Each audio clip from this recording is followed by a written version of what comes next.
Good morning সবাইকে, আরও একটা দিনের অনেক অনেক শুভেচ্ছা। আর আমার পরিবারে তোমাদের সবাইকে জানাই স্বাগত। আশা করি সবাই খুব ভালো আছো, সুস্থ আছো। আজকে হচ্ছে 27শে জুন, আর আজকে রথযাত্রা। সবাইকে তাই রথযাত্রার জন্য অনেক শুভেচ্ছা। সুস্থ থাকো, ভালো থাকো। সকালের সমস্ত বাসি কাজকর্ম সেরে ফেলেছি। কাজের দিদিও কাজ করে দিয়ে ঘরদোর পরিষ্কার করে দিয়ে চলে গেছে। আর আমার স্নান পুজো সারা হয়ে গেছে। আমি তো সকাল সকালই স্নান পুজো করি, তারপরে এখন ব্রেকফাস্ট। আচ্ছা, আজকে ব্রেকফাস্টটা কী বানাবো বলো তো? ওই রোজ দিন এই এক চিন্তা তো থেকেই যায়। কালকে অনেকগুলো পরোটা বানিয়েছিলাম, মুখার্জি মশাই তো চলে গেল আবার কাজের জায়গায় ছিলাম, আর তিতুনও পরোটা খেতে ভালোবাসে, ওকেও দিয়ে দিয়েছিলাম। কিছু পরোটা বেঁচে গেছে 3টে মতন, তো ভাবলাম আমি আর তিতুন ওইটা দিয়ে ব্রেকফাস্ট করে নেব। 3টে পরোটা দিয়ে আজকে রোল বানাবো। তো চলো রান্নাঘরে যাই। তার আগে আমাকে একটু শশা আনতে যেতে হবে, কিন্তু যা প্যাচ প্যাচে বৃষ্টি বাদল, দেখি সারাটা দিন আজকে কেমন কাটাই।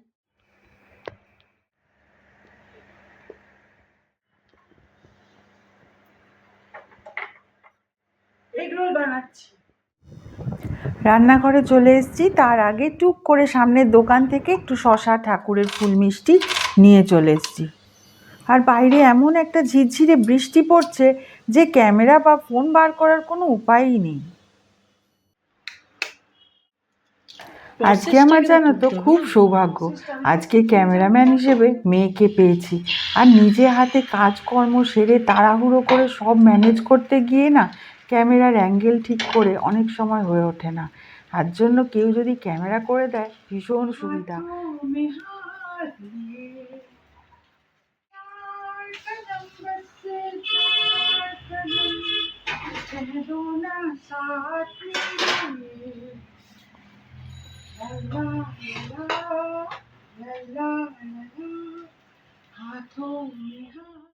এইবার তোমরা তিতুনের গল্পটা একবার শোনো, পরে বলছি কারণটা কি।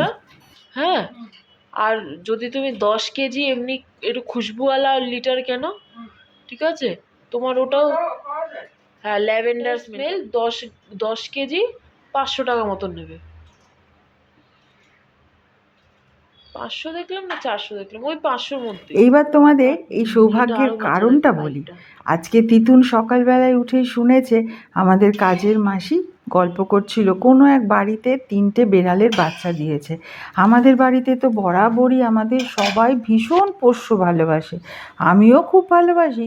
কিন্তু যেহেতু পোষ্য রাখাটা বিশাল একটা চাপের ব্যাপার, কাজকর্ম, তাকে সেবা করা, অ্যাডপ্ট করলেই তো হয় না, তার সমস্ত খুঁটিনাটি দেখতে হয়, চিকিৎসা করাতে হয়, তার পেছনে প্রচুর খরচাও রয়েছে। তিতুন আমাকে বসে বসে কিন্তু সেই জায়গাটায় কনভিন্স করানোর চেষ্টা করছে যে ও সমস্ত দায়িত্ব নেবে, একটা বেড়ালের বাচ্চা আনবে, তার নামকরণও ঠিক হয়ে গেছে। জানো তো কার সৌভাগ্য আছে আমি জানি না, এত ভালোবাসে আমার ছেলে মেয়ে। 3টে রোল বানালাম, 2টো তিতুনকে দিয়েছি আর একটা আমি নিয়ে বসলাম। তিতুন তো সামনে এসে বলবে না তোমাদেরকে, আমিই বলছি দুর্দান্ত খেতে লাগে এই রোলটা। আর মুখার্জি মশাই যেই কয়দিন থাকলো সেই কয়দিন কোথা দিয়ে কেটে গেল জানি না। ঘরেই ছিলাম, কোথাও যাইনি। কিন্তু কি হয়েছে, আমাদের একদম পাশে আমার এক দিদি বলে মানি আর কি, তার হাজব্যান্ড হঠাৎ করে দোকানে গেল, সুস্থ মানুষ, দোকানে গেল। সেই দোকান মানে ওনাদের একটা দোকান ছিল, সেই দোকানে গেল, দোকানে গিয়ে খেয়ে দিয়ে ব্রেকফাস্ট করে গেছে, শরীরটা খারাপ লাগছিল, ব্যাস ওখান থেকে খবর এসছে শরীর খারাপ লাগছে।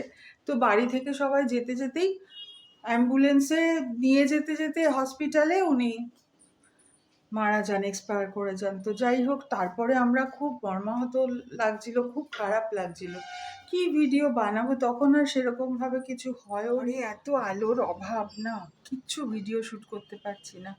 রান্নাঘরে 2টো লাইট জ্বলছে, তাও মনে হচ্ছে টিমটিম করছে।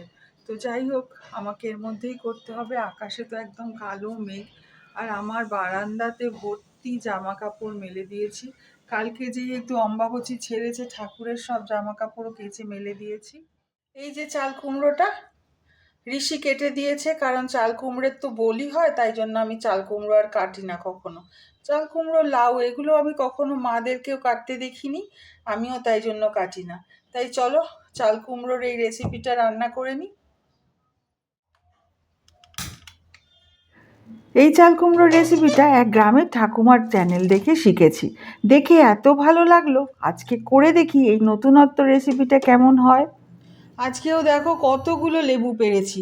ফ্রিজে তো আমার রয়েইছে, কিন্তু আমার না দুই বন্ধুকে এখানে দেওয়াই হচ্ছে না, জানো তো। সামনের বাড়িতেও একটু দেবো আশেপাশে। আজ তো এখানে দোল উৎসব, তাই জগন্নাথ দেবকে একটু সুগন্ধি ফুল এনে সাজালাম। আর আমার খোকাবাবুকেও সাজিয়েছি, দেখো কি মিষ্টি লাগছে আজকে দেখতে। আর এই হচ্ছে আমার গুরুদেব। এইদিকে মা লক্ষ্মীকে পরিষ্কার করিয়েছি। এই তো এর মধ্যে অম্বাবুচি গেল, তাই সমস্ত আসনটাকে কাপড় পাল্টে পরিষ্কার পরিচ্ছন্ন ঠাকুর কিন্তু আমি নিজে আনিনি, আমার গুরুদেবই ছিল। গোপাল আমার কাছে চলে এসছে নিজে নিজে। মা সরস্বতী আমাকে শাশুড়ি মা তিতুনকে দিয়েছে। কালী মাও চলে এসছে নিজে নিজে। হনুমানজি মুখার্জি মশাই নিয়ে এসছে। সব ঠাকুর দেবদেবী না কারোর না কারোর হাত ধরে এসছে। আর এই যে জগন্নাথ দেব দেখতে পাচ্ছ, অনিতা আমাকে গিফট করেছে, আমার এক বোন বলতে পারো। ওইটা সেদ্ধ হতে হতে এবার আজকে মশলাপাতিগুলো গুছিয়ে নিই। চাল কুমড়োর টুকরোগুলোকে একটু জল দিয়ে সেদ্ধ হতে বসিয়েছিলাম। এবার এর মধ্যে একটু সামান্য নুন দিয়ে দিই আন্দাজ মতন, যেরকমভাবে আমি শিখলাম। তো এটা প্রায় রঙটা দেখো একটু বদলে গেছে, একটু ট্রান্সপারেন্ট টাইপের রঙটা হয়ে যাবে। এইবার আমি এগুলোকে সব কটা তুলে নেব। আর এই চাল কুমড়োগুলো সেদ্ধ হতে ওই 10 থেকে 12 মিনিট মতন লাগলো। ব্যাস এইগুলো জলগুলো ছেঁকে ছেঁকে তুলে নিই। আর কড়াইটা সব থেকে বড় কি ভুল করলাম, কড়াই থেকে ভেবেছিলাম জল আছে, সেই কড়াইটা আর ধুয়ে নিলাম না, কিন্তু ধুয়ে নিতে হতো। এর মধ্যে নিয়েছি 4টে কাঁচা লঙ্কা, একটু মৌরি, মেথি আর সর্ষে। এখানে নিয়েছি কারি পাতা, টক দই ফেটিয়ে নিয়েছি। এবার অল্প একটু আর সর্ষের তেল দিয়ে দিলাম। দেখো কড়াইয়ের তেল নিচটা কেমন পুড়ে পুড়ে যাচ্ছে। আসলে কড়াই যাই করো না কেন, পরে একবার ধুয়ে নিতে হয়। এই ধুয়ে না খেয়াল ছিল না, আর রান্না করতে করতে না অনেক সময় খেয়াল থাকে না। যাই হোক, এই ভাজা মশলাটা এবার আমি বেটে নিই। আমি এই কম্বিনেশানে মশলা বেটে কিন্তু কখনো কোনো রান্না করিনি। মেথি, একটু মৌরি আর সর্ষে, সঙ্গে কাঁচা লঙ্কা, ফ্লেভারটা কিন্তু দুর্ধর্ষ এসছে। এইবার এই যে চাল কুমড়োগুলো রয়েছে, চলো তাড়াতাড়ি, খুব তাড়াতাড়ি করে একটু এটাকে মেখে নিই, অনেকটা দেরি হয়ে গেছে। দিয়ে দিলাম ওই বেটে রাখা মশলাটা, তারপর ফেটিয়ে রাখা টক দই। আর আমার এখানে কাঁচা নারকেল দিয়েছিল, আমার কাছে সেটা ছিল না বলে একটু নারকেল পাউডার দিয়ে দিলাম সামান্য আন্দাজ মতন চিনি, কারণ নিরামিষ তরকারিতে আমরা একটু মিষ্টি মিষ্টি হলেই ভালো লাগে। আর যেহেতু টক আছে ব্যালেন্সের জন্য, এখানে একদমই হলুদ দিয়েছিল না, আমি কিন্তু একটু হলুদ দিয়েছি। এইবার একটুখানি আরেকটু সর্ষের তেল নিয়ে এর মধ্যে দিয়ে দিলাম শুকনো লঙ্কা আর সর্ষে। এটাকে একটু চিরবির করে ফুটে উঠলেই দিয়ে দেবো কারি পাতা।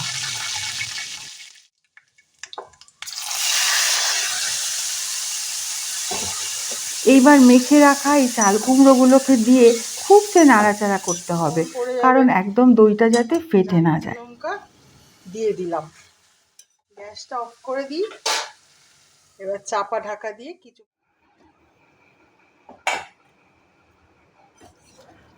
ছেলে মেয়ে তো পরে খাবে, আর এই তরকারিটা দিয়ে খাবে কি না বলতে পারবো না। তবে আমি আগে গরম গরম ধোয়া ওঠা ভাতের সঙ্গে এই তরকারিটা দিয়ে খেয়ে দেখি। আমার আবার এক পদে খেতেই বেশি ভাল লাগে। সঙ্গে শেষ পাতে আম আছে। এবার খেয়ে বলি একদম আসল রিভিউটা। দুর্দান্ত খেতে লাগলো আমার। আমি এদিকে খাওয়াটা সারি, ওইদিকে মুখার্জি মশাই চলেছে গৌহাটি থেকে নওগাঁ বাসে। যেন অনেক বলতে থাকে যে আমাকে মাঝে মাঝে ছোট্ট ছোট্ট ভিডিও কেন পাঠাও না। বলার পরে এই ভিডিওটা পাঠিয়েছে, যত্ন করে রেখে দিলাম ডায়েরির পাতায়।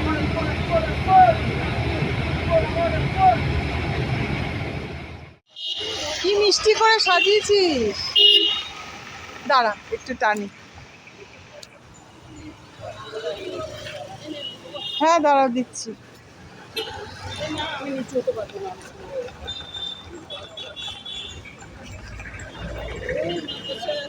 এই না ধরো, আমিও দেবো, দাঁড়াও। রাস্তায় সব ছোট ছোট ছেলেমেয়েরা নানা রকমের রথ সাজিয়ে টানছে, আমরা তার থেকেই একটা দড়ির ধরে টেনে নিলাম আর একটু ফল কিনলাম, কারণ একজনের বাড়িতে যাব দেখা করতে। সেই দিদাটা খুব অসুস্থ, তাই আমি আর জেঠি যাচ্ছি, একটু মেলা হয়ে তারপরে যাব তাকে দেখা করতে। চলো এবার হাঁটতে হাঁটতে দেখি এখানে জগন্নাথ উৎসবের ওখানে রথযাত্রা হচ্ছে। হয়নি গো, মেলা এখনো কিচ্ছু স্টার্ট হয়নি। এসে গেছি মেলার মাঠে, আর মেলায় আসলে দেখবে এইরকম দু একটা ভুঁড়িওয়ালা লোক লুঙ্গি পরে ঠিক দেখা যায়। যাই, আজকে তো দেখা গেল না, এখনো পর্যন্ত তৈরি হয়নি, কিছুই start তবে হয়নি পরের দেখছি। ব্লগে তোমাদের এই মেলাটা একটু হলেও দেখাবো। এই মাঠেই হয়েছিল সেই জগন্নাথ উৎসব, আগে তোমাদের দেখিয়েছিলাম। এখনো এখানে স্টার্ট হয়নি, সব তৈরি হচ্ছে, জগন্নাথ প্রভু এসে পৌঁছয়নি। চলো তাহলে ওই হ্যাঁ, দিকটাই আজকে সেরে যখন আসি। হবে কর সন্ধ্যের জেঠিমা পরে। তাই তাহলে বলছে। চলো ওখানে যাই, চলে আমরা যাই। আবার হাঁটতে হাঁটতে চলে এসেছি লেকের ধারে। আর দূরে দুটো হাঁস দেখতে পাচ্ছ কি না জানি না, জেঠি এই হাঁস দুটোকে রোজ খাওয়াতে আসে। সেই ঝড় বৃষ্টি, যদি বৃষ্টি প্রচণ্ড না পড়ে, তোমাকে একটু হ্যাঁ, ঝিরিঝিরি চলো। বৃষ্টি হলেও জেঠি ঠিক আসে। আমি যতই বলি যে জেঠি তুমি বেরিও না বৃষ্টির মধ্যে, বলে না, হাঁস দুটো বসে রয়েছে। আজকে তারই দৃষ্টান্ত তোমাদের দেখাই, মানুষ থেকেও বা এই পশু পাখিরা কীরকম বোঝে। যেই জেঠির গলা পেয়েছে, ওই দেখো দূরে দুটো হাঁস একদম প্যাঁক প্যাঁক করে আওয়াজ দিয়েছে জানো। আমি একটু করে জেঠির হয়ে ডাকছি, ওরা এত জোরে জোরে সাঁতার কাটছে, আমি তো দেখে অবাক। জেঠির জন্য এরা প্রতীক্ষায় বসে থাকে। তাই জেঠি ঝিরিঝিরি বৃষ্টি হলো মাথায় সেই বৃষ্টি নিয়ে ছাতা মাথায় দিয়ে আসে। আসলে বয়স হয়ে গেছে তো, ভয় পাই যে কখন পড়ে ঠরে যায়। আর এই জেঠি হচ্ছে আমার এই শ্বশুরবাড়ির পারিবারিক বন্ধুত্ব, তার জন্যই আমার জেঠির সাথে সম্পর্কটা খুব ঘনিষ্ঠ। জেঠির ছেলে তার পরিবার কর্মসূত্রে বাইরে থাকে, তো এই জন্যই আমি একটু জেঠি জেঠি বেশি করি। দেখো কি সুন্দর হাঁস দুটো, তো কত তাড়াতাড়ি চলে আসলো প্যাক প্যাক করতে করতে।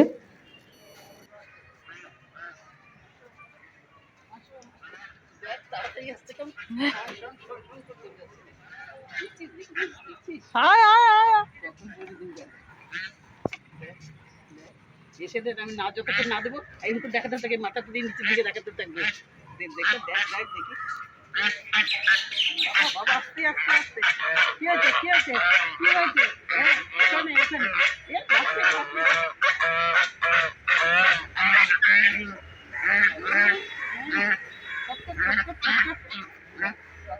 খাবে যেটা খাওয়া। এটা কি রুটি?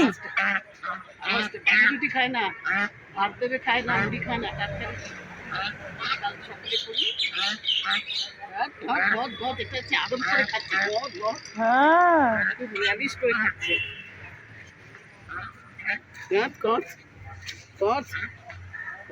এগুলো সব জোটে, আবার এগুলোকে ছোট ছোট কতগুলো হাঁস আসে বাড়ির ছাদ, সেগুলোকে এদের কাণ্ড কারখানা দেখে ভীষণ মজা পেলাম।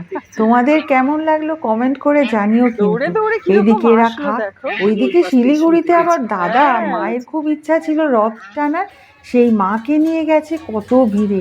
মায়ের কিন্তু বিশাল শরীর খারাপ, তা সত্ত্বেও দাদা মায়ের ইচ্ছাটা পূরণ করেছে। যাই হোক, হে জগন্নাথ দেব মাকে সুস্থ রাখো। আর যারা শেষ পর্যন্ত আমার ব্লগটা দেখলে তাদের জন্য অনেক অনেক ধন্যবাদ। প্লিজ লাইক করে দিও, একটু শেয়ার করে দিও, আর নতুন যারা দেখছো তারা সাবস্ক্রাইব করে নিয়ে আমার পাশে থেকো।